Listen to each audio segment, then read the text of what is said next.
పుత్రులు భారవుడుండగా మా ప్రజలకు ఎప్పుడూ అన్యాయం జరగదు.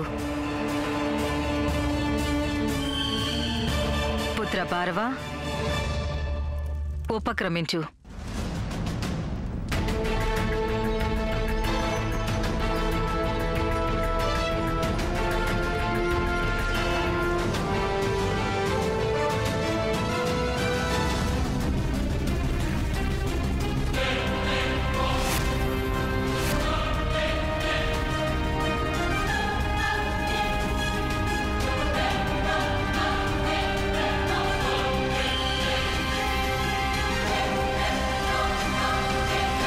పుత్ర భారవ, న్యాయం. మాత. సేనాపతి విరాటసింహ, ఈ వ్యక్తి చేసిన నేరం ఏమిటి? రాకుమారా, ఈ కట్టెలు కొట్టేవాడు ఒక స్త్రీని చంపాడని ఆరోపణ. లేదు. ఏం ఈ ఆరోపణని అంగీకరిస్తున్నావా? రాకుమారా, ఆ స్త్రీ హత్యకు కారకుని నేను కావచ్చేమో కానీ నేను మాత్రం హంతకుణ్ణి కాదు. హత్యకి కారకుడవే కానీ హంతకుడివి కాదా? ఇదెలా సాధ్యం? కట్టుకథలు చెప్పకు, నిజం చెప్పు. రాకుమారా, నిన్న సాయంకాలం నేను అడవిలో కట్టెలు కొడుతున్నాను. అప్పుడేం జరిగిందంటే మమ్మల్ని తప్పించు.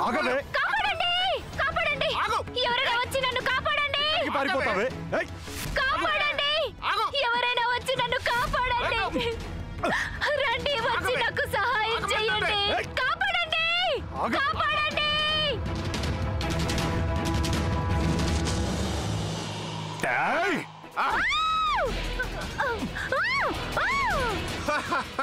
చూడు, నువ్వు ముందే ఆ నగలు మాకిచ్చుంటే కనీసం నీకు ఆ ప్రాణాలైనా దక్కేటివి.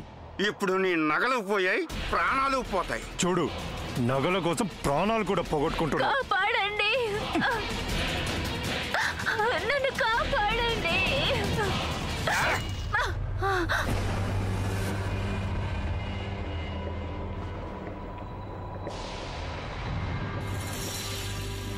మూర్ఖుడా, దూర్తుడా, నువ్వు ఆ స్త్రీని రక్షించి ఉండవచ్చు, కానీ నువ్వలా చెయ్యలేదు. నీ కళ్ళ ముందే అపరాధం జరుగుతుండగా చూసి ఊరుకోవడం స్వయంగా అపరాధం చేయడం కన్నా పెద్ద అపరాధం అవుతుంది. కనుక మా ఆదేశం ఏమిటంటే వీడికి మరణశిక్ష విధించాలి.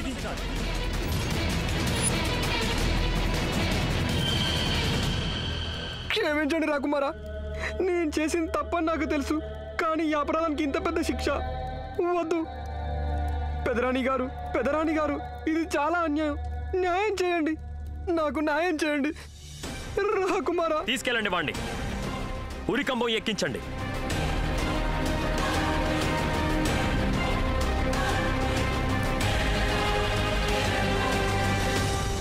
ఆగండి.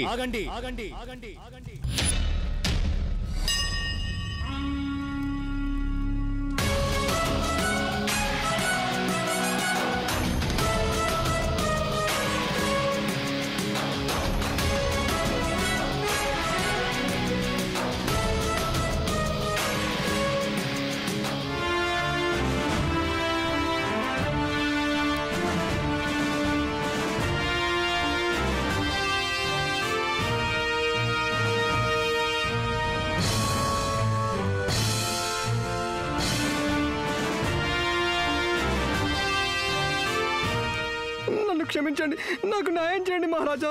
ఈ విక్రమాదిత్య దర్బారులో సదా న్యాయమే జరుగుతుంది, నీకు కూడా న్యాయమే జరుగుతుంది. కానీ పినతండ్రి, ఈ వ్యక్తికి ఇప్పుడే మేము న్యాయం చేశాం.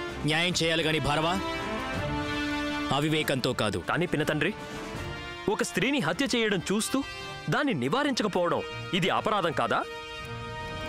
ఆత్మానాం శతతం రక్షః, మనిషికి తన ప్రాణాన్ని రక్షించుకోవడం ప్రథమ ధర్మం. నిజమే, ఈ వ్యక్తి ఆ స్త్రీని రక్షించి ఉండవలసిందే, కానీ అలా చెయ్యకుండా అతను తన ఆత్మ పట్ల అపరాధమే చేశాడు. ఆ విధంగా చూస్తే అతను దోషే, కానీ అందుకు ఇతను ప్రాయశ్చిత్తం చేసుకోవాలి.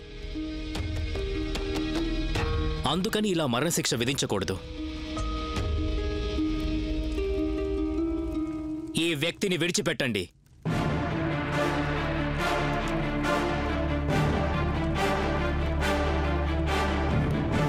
స్త్రీ శరీరానికి అంత్యక్రియల ఏర్పాట్లు చేయించండి. ధన్యవాదాలు మహారాజా. తమరి రుణం నేను తీర్చుకోలేను.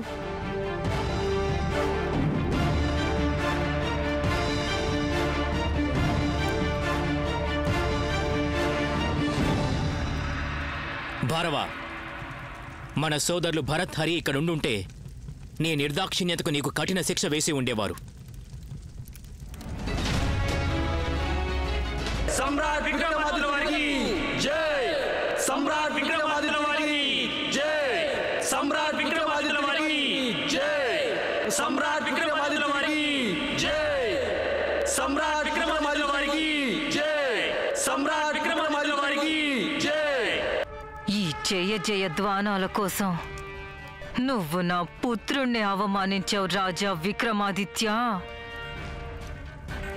మా గురుదేవుల మీద ఆనా, దీనికి నువ్వు మూల్యం చెల్లించక తప్పదు.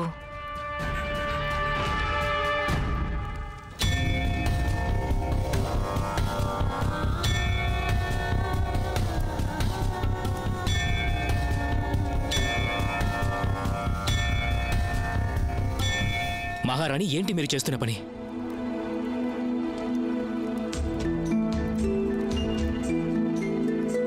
మా ప్రేమతో మేము మా కష్టాల్ని తొలగించుకునే ప్రయత్నం చేస్తున్నాం మహారాజా.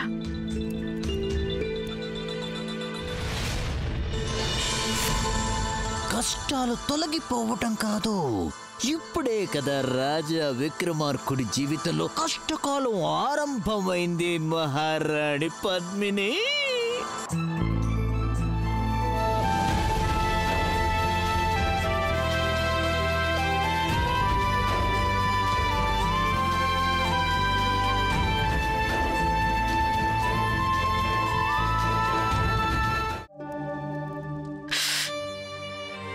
ఏం బాధగా ఉందా? మేము మీకు ఎన్నిసార్లు చెప్పాం మహారాణి, మీరు మా గురించి బాధపడకండి, మాకేం జరగదు.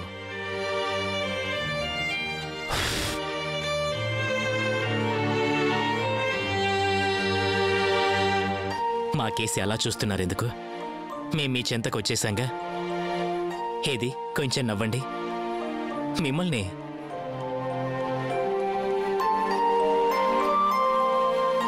మహారాజా, మేమెలా నవ్వగలం చెప్పండి? నా భర్త మరణశయ్య నుంచి ఇప్పుడే కదా బయటపడ్డారు. అది మీకెలా తెలిసింది మహారాణి? మీరేమనుకుంటున్నారు? మీరు మాకు చెప్పి వెళ్ళారు కదా, మాకు గుర్తు లేదంటారా? మహారాజా, మీ పట్ల అక్కడ జరిగినవన్నీ మాకు ముందే కల్లో వచ్చాయి.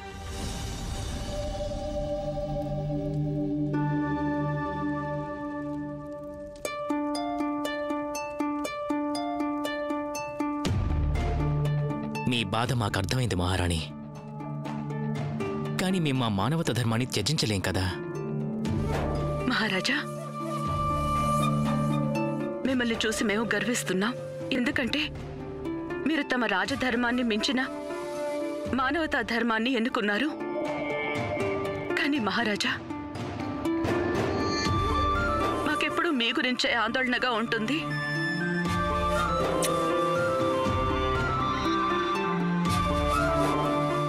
ఏం చేయను? మీ అంత ధైర్యం మాకు లేదు. మహారాణి, మేము లోకంలో అందరినీ గెలవగలం, కానీ మీతో మాత్రం గెలవలేం. ప్రేమించిన వారి ముందు ఓడిపోతేనే మహారాజా ప్రేమలో గెలిచినట్టు. ఇదేంటి మహారాణి, ఏది మీ పాపిట సింధూరం? మహారాజా మర్చిపోయారా? మా అలంకరణ పూర్తి కావాలంటే మీరింకా మా పాపెట్లో సింధూరం పెట్టలేదు కదా. మేమిప్పుడే వస్తాం.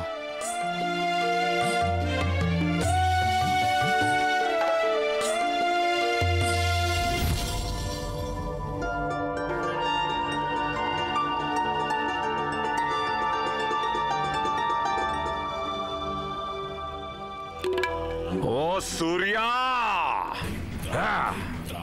ఇంకా ఎంతకాలం నిరీక్షించమంటావు నన్ను? నా ఒళ్ళు మండిపోతోంది. వీణ్ణి పాతాళంలోకి తోసేయాలి. వెంటనే చీకటి పడిపోతుంది. ఇక విక్రమ్ బయలుదేరుతాడు. నా బేతాళుణ్ణి, నా సష్టమ తత్వాన్ని తీసుకొస్తాడు. భద్రకాల, అప్పుడప్పుడు నిన్ను చూసి జాలి కలుగుతుంది. 11 శతాబ్దాల నిరీక్షణ, కానీ నీకు మిగిలింది సూర్యుడి కన్నా పెద్దదైన శూన్యం. మాట్లాడద్దు పంచతత్వ. ఇప్పటికీ నువ్వు నా దాసుడవే. భద్రకాల, నువ్వు షష్టమ తత్వాన్ని సాధించే వరకు నేను నీకు ఎందుకు ఉపయోగపడను. అయితే అదా నీ అభిప్రాయం? ఇక నీకు విశ్రాంతి దినాలు పూర్తయిపోయినట్టే. ఎలాగైతే నేను నిన్ను గెలుచుకున్నానో అలాగే నేనిప్పుడు బేతాళుణ్ణి కూడా గెలుచుకుని నా గుప్పెట్లో పెట్టుకుంటాను. మేడా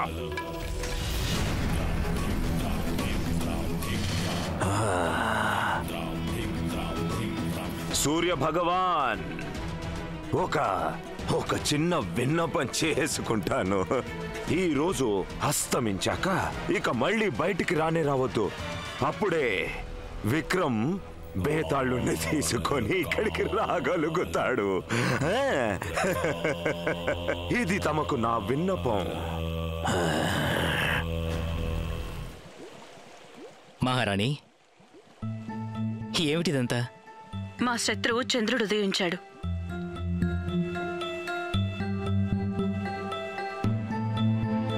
మాకు తెలుసు. ఇప్పుడు మీరు మీ కర్తవ్యం కోసం ప్రేతస్థలికి వెళ్ళిపోతారు. మీరు వెళ్ళొద్దు. ఈరోజు మేము మిమ్మల్ని వెళ్ళనివ్వం. ఈ నీటిని దాటి మీరు వెళ్ళకూడదు. ప్రేమకి ఏ ఆంక్షలు ఉండవు మహారాణి.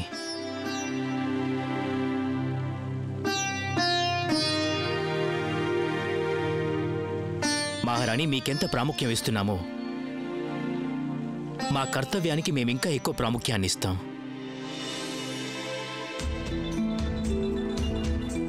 మా కర్తవ్యమే మా ప్రేమ, మా ధర్మం మహారాణి. ఏం జరిగినా సరే మేం మా కర్తవ్యాన్ని విడిచిపెట్టలేం. అయితే మేము చందమామతో ఒంటరిగా గడుపుతాం. కానీ మాకింకొక కర్తవ్యం కూడా ఉంది మహారాణి. మేం దానిని విడిచిపెట్టలేం.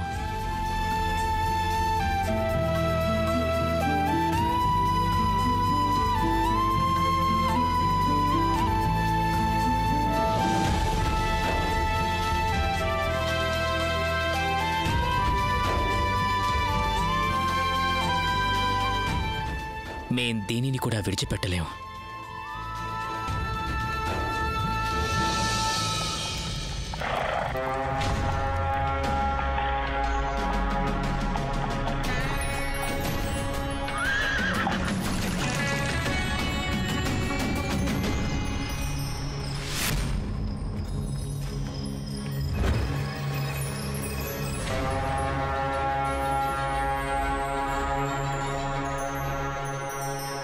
చక్రవర్తి సమ్రాట్ విక్రమాదిత్యులకి జయము జయము.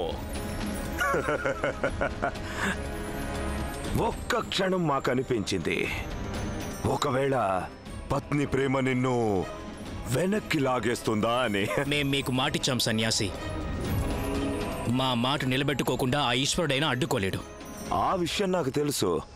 నేను ఒక మాట చెప్పాలని ఇక్కడి దాకా వచ్చాను. ఈ రాత్రి తిరిగి తెల్లారకూడదు.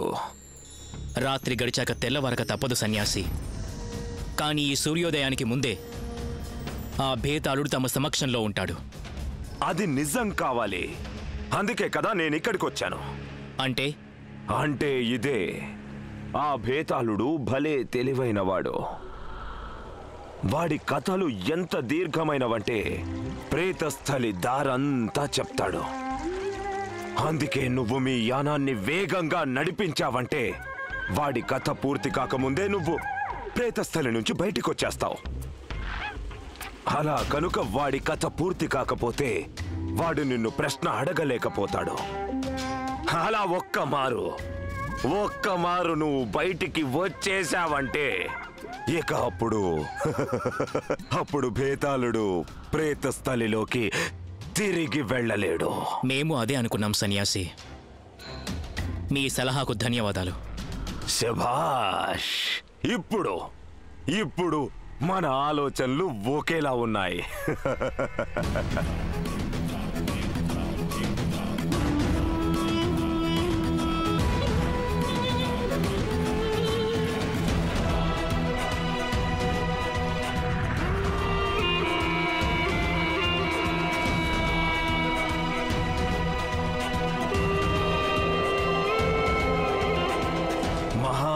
అహంకారివి కదూ నువ్వు. నీ మీద నీకు నమ్మకం ఎక్కువ విక్రమ. ఒక్క మారు ఆ బేతాళుడు మా గుప్పెట్లో చిక్కితే ఇక అప్పుడు విక్రముడు బేతాళుడు ఇద్దరిని బలిస్తాడు ఈ భద్రకాలుడు.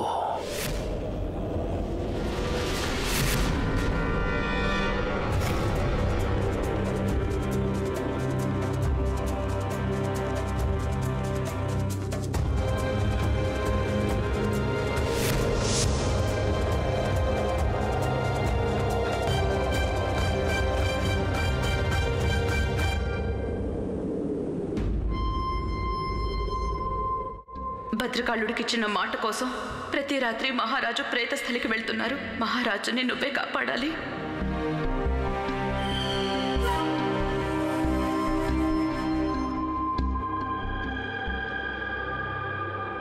మాకు నీ దుఃఖం అర్థమైంది పద్మిని. కానీ మాకు మా మరిది విక్రమాదిత్య మహారాజు గురించి బాగా తెలుసు. వారికి ఏమీ జరగదు.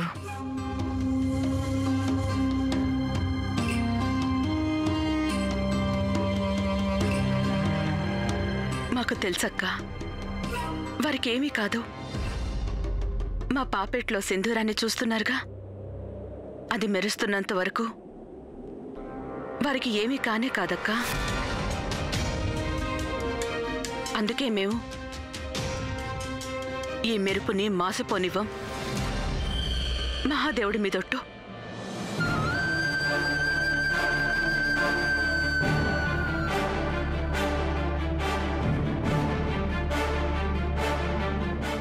ఈమె భర్త నా పుత్రుణ్ణి అవమానించాడు. నిన్న వచ్చిన ఈ రాణి మాకు మాయ మాటలు చెప్పి వెళ్ళిపోయింది. కానీ ఆ దోషం తనది కాదు. ఆ దోషం మా తండ్రి గారిదే. వారు ఏమీ ఆలోచించకుండా మొత్తం ఉజ్జయిని రాజ్యాన్ని విక్రమాదిత్యులకి ఇచ్చేశారు. కానీ మమ్మల్ని యువరాజని కూడా ప్రకటించలేదు. పుత్రా పుత్రా, నువ్వేమి దిగులు పడకో, మేమున్నాం కదా పుత్రా.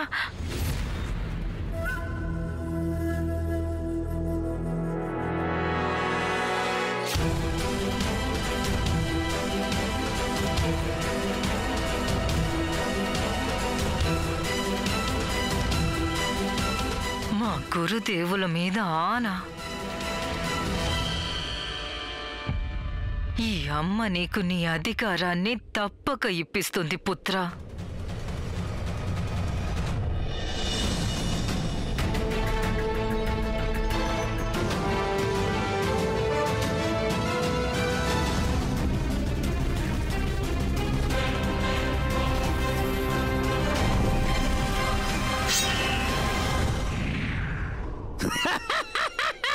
ఎక్కడున్నావు బేతాళా? బయటకు రా బేతాళా. నువ్వు ఇక్కడే ఎక్కడో ఉన్నావని మాకు తెలుసు బేతాళా. మా సమయాన్ని నువ్వు ఇలా వృధా చేస్తే నీకు ఎంతో నష్టం కలుగుతుంది. సమక్షానికి రా.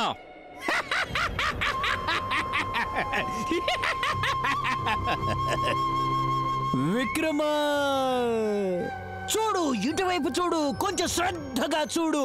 ఈ ఒక్క ప్రేతాత్మలో ఎన్నెన్నో ప్రేతాత్మలున్నాయి.